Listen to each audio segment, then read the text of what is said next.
Hello, everyone. My name is Benedetta D'Ettorre, and I'm here today with my colleague Miriam Calabrese. We work together on European projects.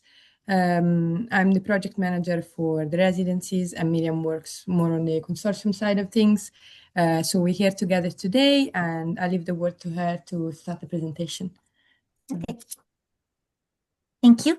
Hello, everyone here in Cork and online. My name is Miriam, and I work as public and private grants lead at TBA 21.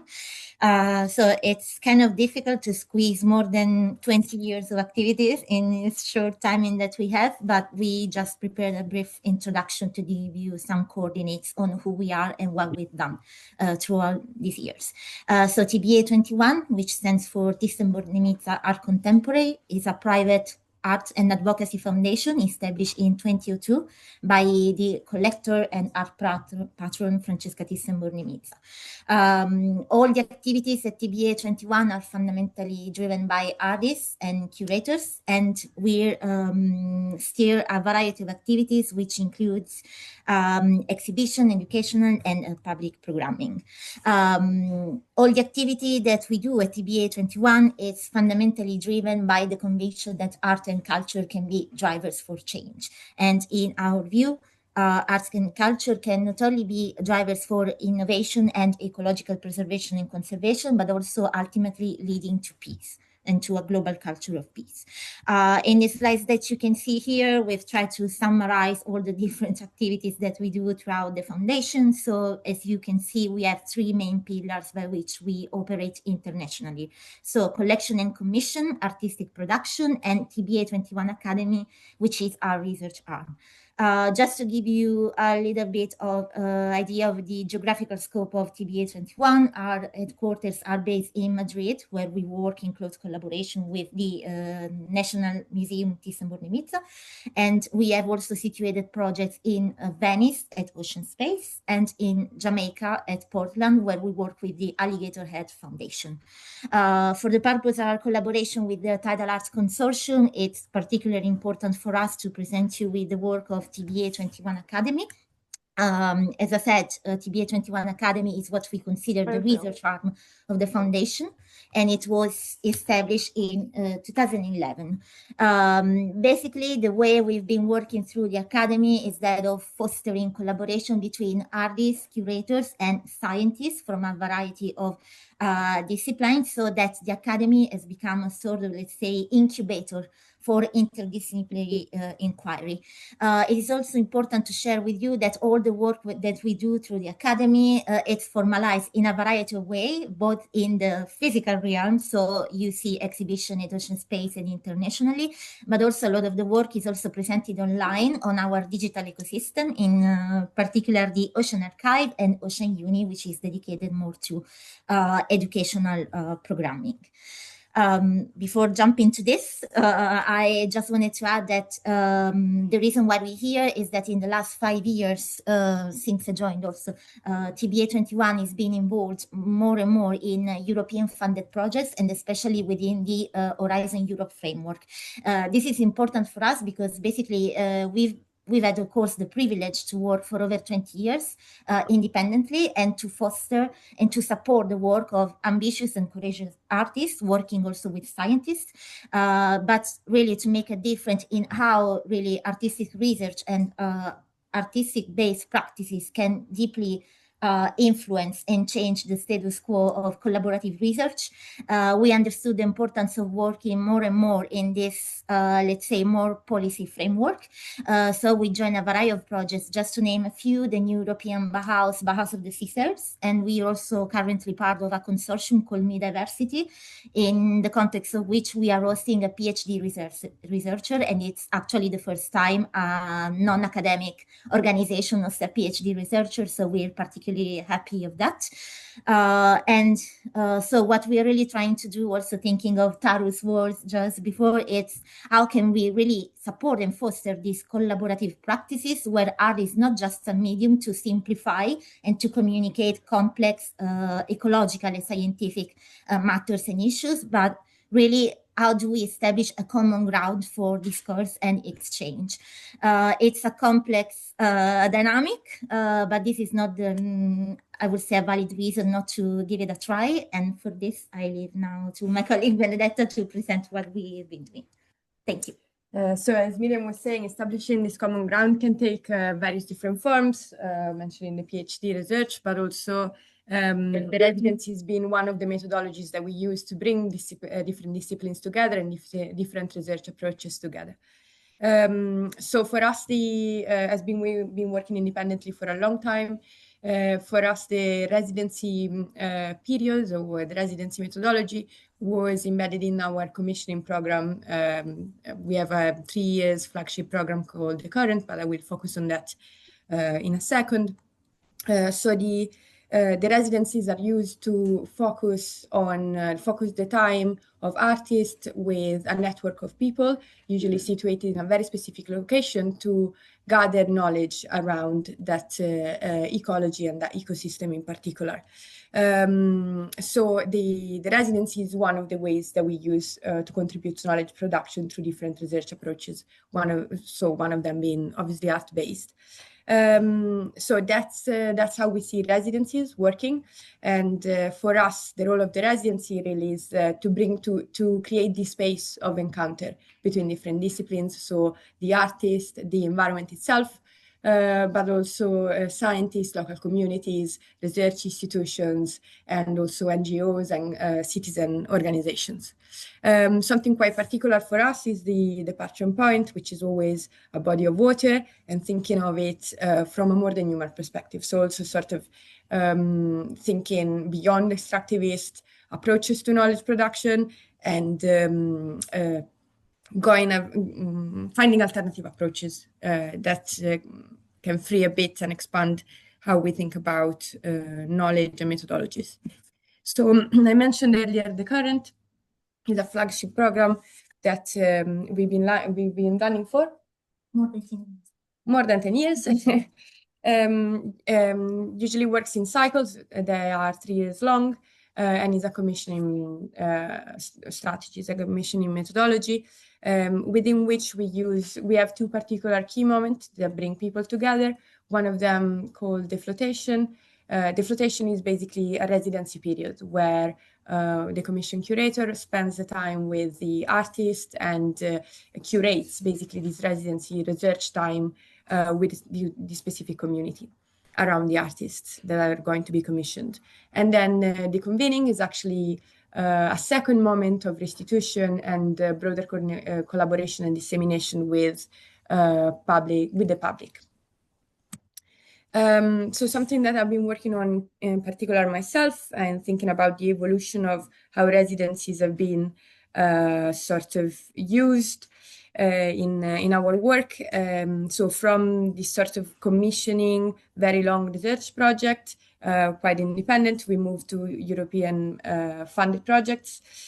Stars for Water being one, is a project that is still running but is now coming to a close, and is one of the residencies we've run in Venice.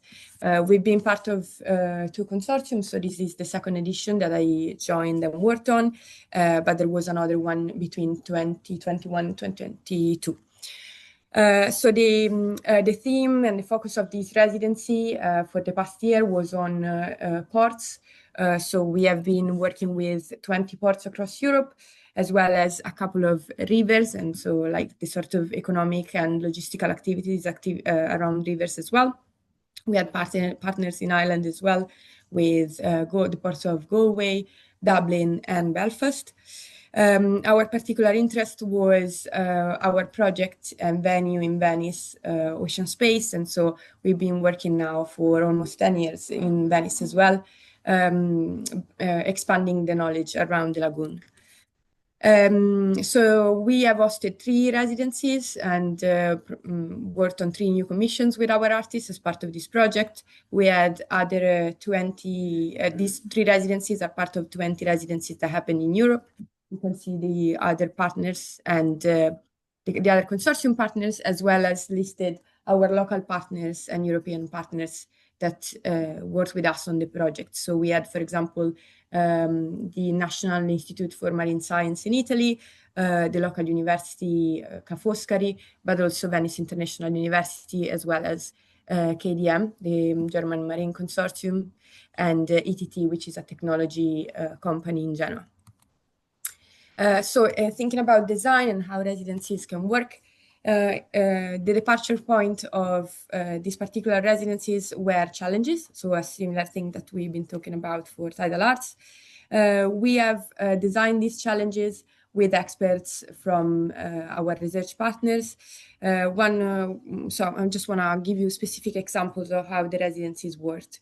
We launched the open call with these 3 challenges, one of them on metabolism. So in the foundation, we've been working for a long time with the notion of conviviality, and again, from a more than human perspective. So the idea here was to understand the exchanges that happen underwater and all around the ecosystem. So underwater between different surfaces, water, air, and land, but also between different living and more than human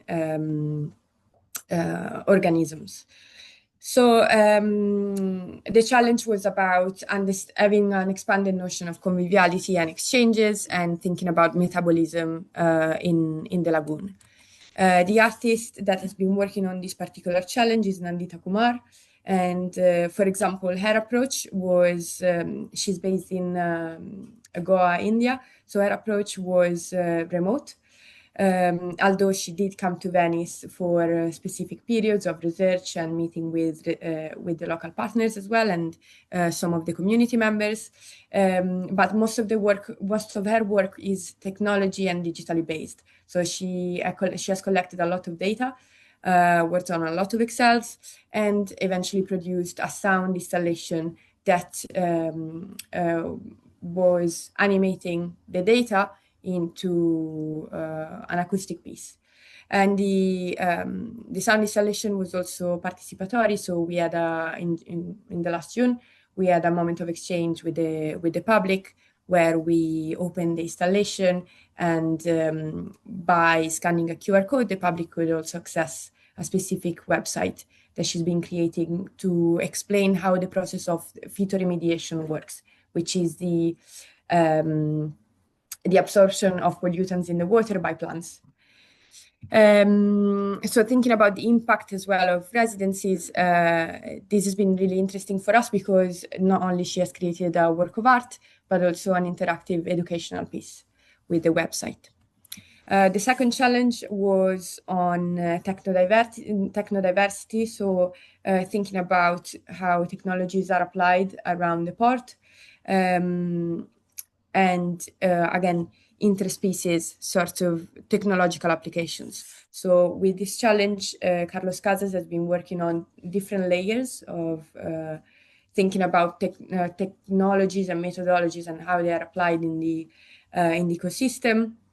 Carlos has been working on a sonic map of the lagoon using a very special piece of equipment. So also thinking about technology as the devices that we use. In this case, an ambisonic hydrophone that was commissioned actually by us 2011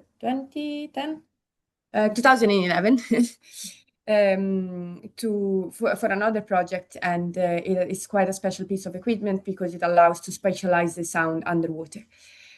So not only use this specific technology, but then it was also thinking about vibration and sounds underwater and obviously relating it to the very busy environment of this Venice lagoon and sound noise pollution in water.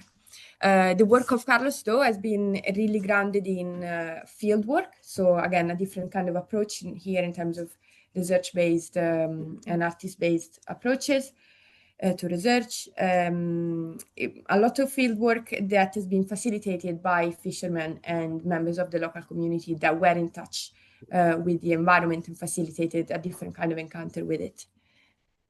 The last challenge that we had was about allied governance. So how could we bring together, again, the different actors of the lagoon, so from the citizens to the port to the natural environment as well. For this particular piece, again, we have another different artistic approach, which is by Adelita Usnibey, who's an educator and pedagogue as well. She's been working with specific communities, so from the trade union of the trade union workers of the port, to a student collective from the local university, but also migrant workers in the port of Venice. So she has been engaging with different groups to lead on a community theater piece. Actually, the piece is being developed still to become a legislative theater piece, which means that she will be engaging the local communities to actually put forward either an amendment in legislation or a new piece of legislation. So in terms of impact, of course, this can be quite strong. So what do the residencies look like? At a glance, we had field recordings, community workshops, also specific studies of pollutants and other elements. We had the creation of specific website, the installations, but also meetings both with experts and researchers, as well as other community members and other creatives as well in the area of Venice. We also had dissemination events. So one showcase event, the one that I mentioned we had recently in June, with the final restitution of the works and the installations, as well as performances. We also had a research day and a public lecture, so there was a real exchange there between our research partners, the universities, and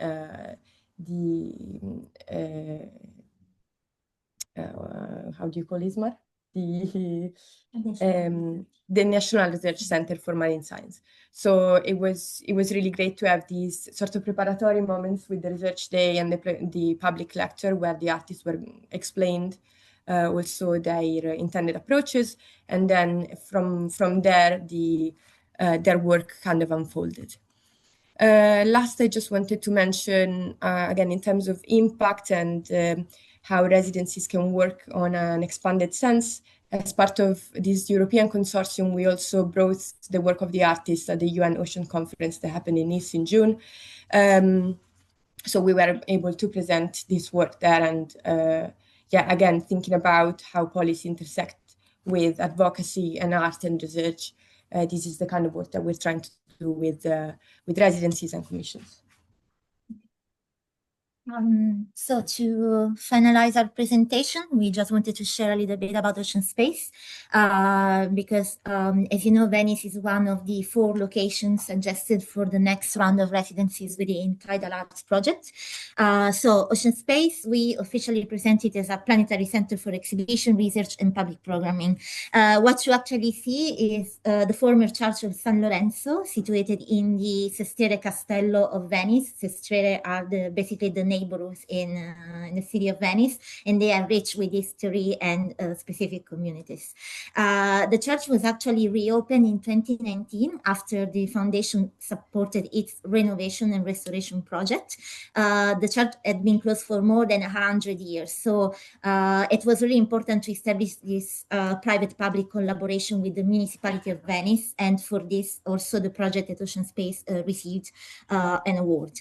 When we talk about Ocean Space, we are not just talking about a physical location and a situated project, as we say, of TBA 21, but of a greater complex ecosystem.